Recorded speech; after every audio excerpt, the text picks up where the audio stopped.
A new direction just looks like it was confirmed for Gunther, so we'll see what that's about. We'll also take a look at what's new for Austin Theory, the Judgment Day, and more. Starting things off with the Masked Man and the grand reveal.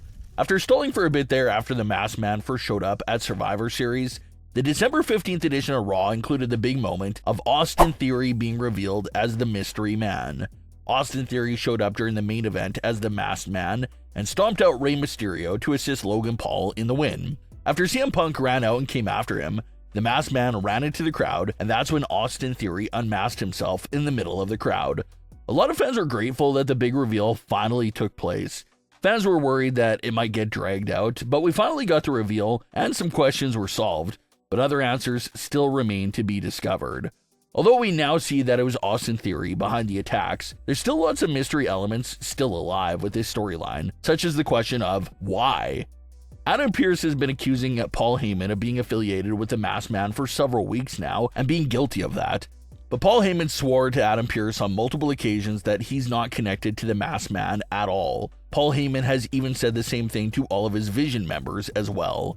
During a backstage segment on the December 15th edition of Raw, Logan Paul mentioned how the Masked Man had to be showing up to help them later in the night, and even asked Paul Heyman about who was under the mask, which sort of implied that Logan Paul assumed Paul Heyman had been behind it, but Heyman said he had no idea who the Masked Man is. But considering everything they have going on right now, he'll gladly accept the outside help. That's been a main question since Survivor Series. Is this something that Paul Heyman stringed together with the Masked Man? But so far, Paul Heyman has denied the idea to both Adam Pearce and his own faction members. So maybe that is the truth. But then again, this is Paul Heyman's character we're talking about here. A character that's very well known for his sleazy, scheme-filled antics and lies. So we can't really take his word as gold, but he continues to stress that he's not connected to the Masked Man in any way. Assuming that's true, that means Austin Theory is truly acting alone.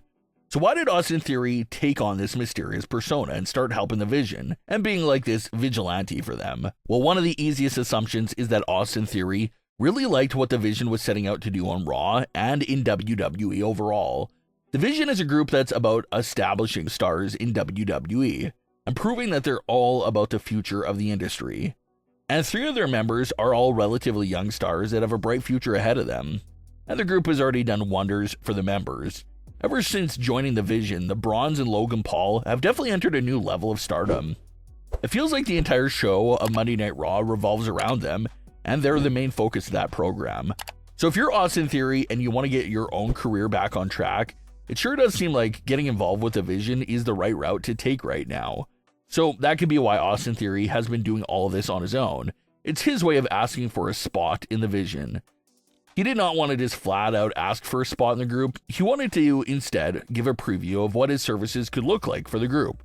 So that's why he displayed all these attacks and assists, to show what his value would be like and what he brings to the table. And judging based off what Paul Heyman said in that backstage segment from earlier in the night about the Vision needing help right now and dealing with so many things, it sure does look like the Vision will absolutely allow Austin Theory into the group right away. The Vision is desperately needing help. Paul Heyman said it himself. So Austin Theory will absolutely be welcomed in with open arms.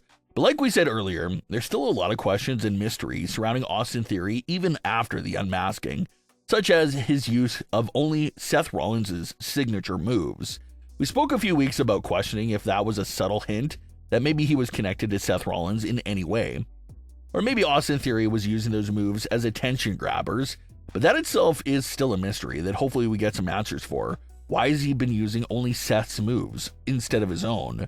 Was that only to create a false shock pop at Survivor Series? Or is there an actual story behind the usage of Seth's moves? That's part of the mystery that's continuing even after the unmasking. It surely is an exciting opportunity for Austin Theory, and something that's surely going to get him prominently featured again on television, so hopefully that does take place. Fans are still wondering if another twist could be on the way, since Montez Ford was also playing the Masked Man. So could there be a second reveal on the way? Technically, it is possible, but it looks like for the time being, Austin Theory was the one and only Masked Man, but time will certainly tell. Considering the fact that Gunther has now retired both Goldberg and John Cena in 2025, that has fans wondering if WWE was really going to lean into this retirement hunter narrative for Gunther. And the December 15th edition of Raw absolutely confirmed that idea and theory right away. Gunther came out to brag and boast about his victory over John Cena, and he was getting tons of genuine heat from the crowd. And as Gunther was making his way backstage, Adam Pearce kicked Gunther out of the building for the night for the level of disrespect he was displaying to John Cena's career. And as Gunther is going to the parking lot to get into his car, AJ Styles, a close friend of John Cena, is leaning right there on it, and they have a little stare down. This stare down is all confirmation in the world that's needed to confirm that we will see Gunther versus AJ Styles in 2026, potentially maybe even as AJ's retirement match. It does seem like they're leaning into this retirement hunter angle for Gunther. Michael Cole even referred to Gunther as the career killer. So it does seem like this is a narrative and direction they're committing to. Gunther is not stopping after Goldberg and John Cena. He has a passion for ending people's careers, and we're going to see that continue in 2026, as Gunther is now setting his crosshairs on AJ Styles, who is confirmed to be retiring in 2026. So it looks like AJ is going to try and stick up for John Cena's legacy, but in the end, it looks like AJ will suffer the same fate as Goldberg and John Cena. And there's already rumblings for Gunther to be Brock Lesnar's final opponent as well. So Gunther eliminated Goldberg and John Cena's careers in 2025, and it looks like he can collect another 2 careers in 2026 with AJ Styles and Brock Lesnar. Some fans are mixed on the idea of Gunther just walking through all these all-time greats and ending their careers. But one thing about this direction we'll certainly establish is the idea of Gunther being the ultimate heel and the biggest bad guy in all of WWE. And that hopefully will set the foundation for someone to come down the line and eventually knock Gunther out and make a name for themselves. So a lot to look forward to there with that direction. The Judgment Day is now officially down a member following some shocking news. JD McDonough took to his Instagram stories this week to drop the news on everyone that he was undergoing hand surgery. JD McDonough said he's been pushing through some things lately, but it's time for him to get right and get fixed up. JD said that he'll miss a decent amount of time, but that he will be back soon. The loss of JD does heavily impact the Judgment Day story because he's Finn's right hand. That's Finn's longtime friend that he's always with. They never argue, they're always so close with him. So to lose him now will leave a big empty hole for Finn Balor. And now the only other male member in the Judgment Day with Finn is Dominic Mysterio, who Finn has a complicated relationship with. So it should definitely be something to watch out for. But what are your thoughts on today's stories? Leave your comments below. Don't forget to subscribe with all notifications on, and leave a like if you enjoyed. Thanks for watching, guys.